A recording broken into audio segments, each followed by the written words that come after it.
Now, let's go through the onboarding process for both Assad and Millie. First things first, we have to onboard them on the Student Services Portal.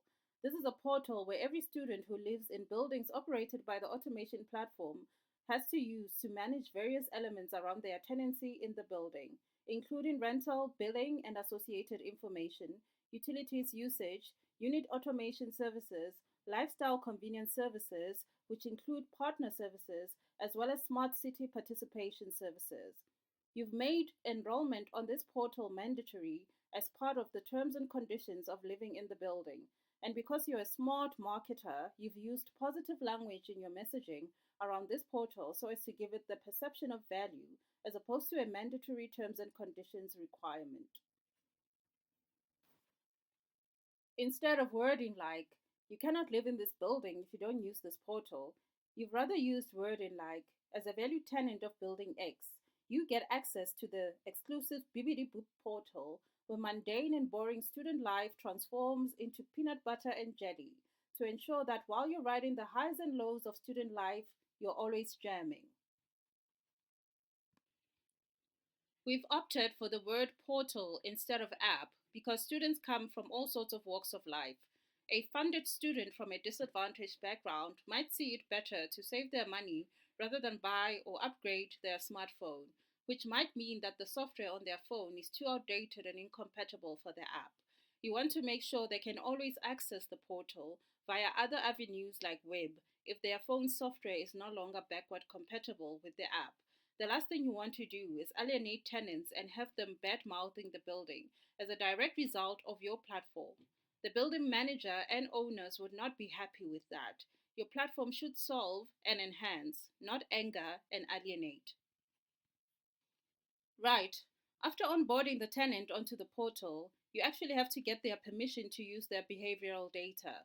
The best way to do this is to incentivize them to give this consent, such as perhaps doubling their Wi Fi quota for that month, or even giving them partner benefits, such as free meal vouchers at a popular student hangout spot, or even supermarket vouchers. During this process, they are actually dealing with the property manager because that's who they signed the lease with.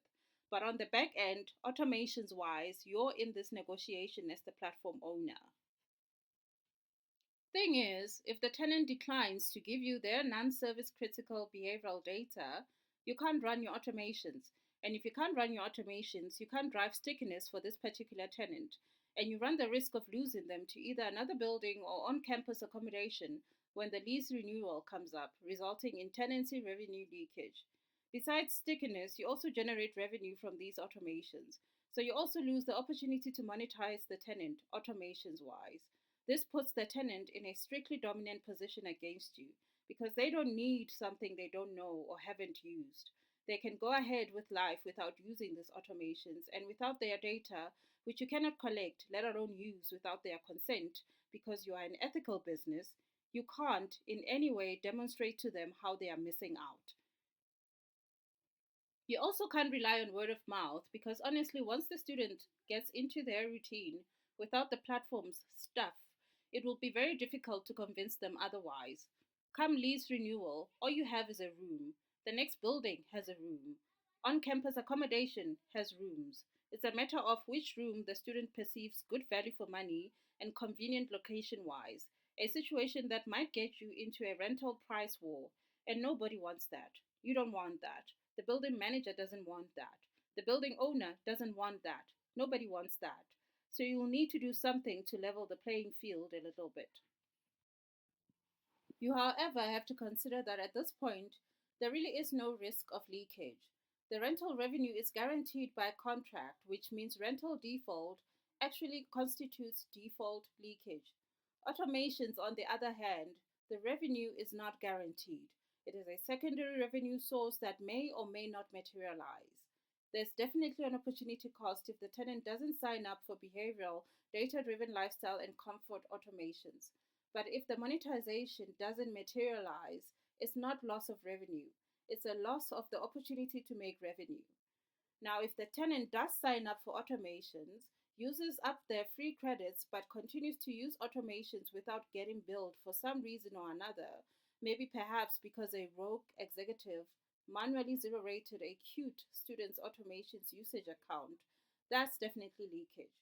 Requisition took place, fulfillment took place, but the service was not paid for, so revenue actually leaked.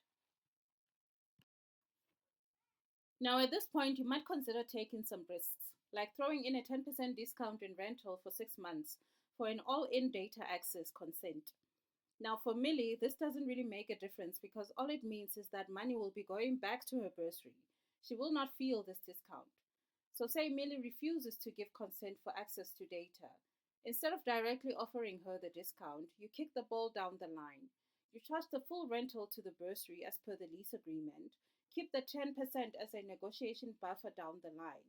So every time Millie uses the portal for critical services such as utilities management, billing, or smart city participation such as city bus schedule changes and so on, we offer her the opportunity to consent in exchange for an irresistible perk.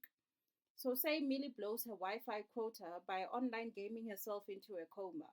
When she tries to recharge, we might offer her triple the free monthly Wi Fi credits for the next 6 months. You have to consider, though, that since Millie is sponsored, the risk of default is actually very little. This is a tenant you want to retain for guaranteed rental, which gives you a bit of wiggle room in as far as the leakage risk associated with this discount is concerned.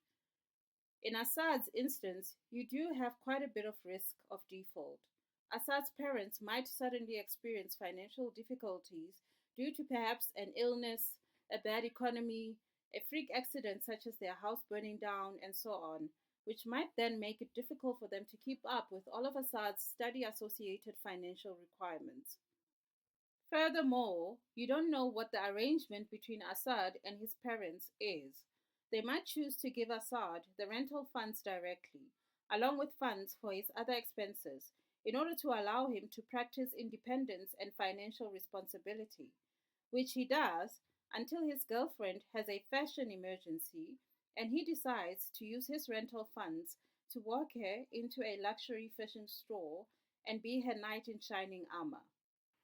However, if Assad refuses to give his data consent initially, this 10% might just do the trick because it will definitely matter to him and it will definitely matter to his parents. You would have already started building loyalty with them through this offer, although the risk of leakage is higher in this instance. So, what do you do as the platform owner in this context? You kick the ball down the line. In either instance, you haven't lost any money yet. Leakage averted, but you still have to get that consent.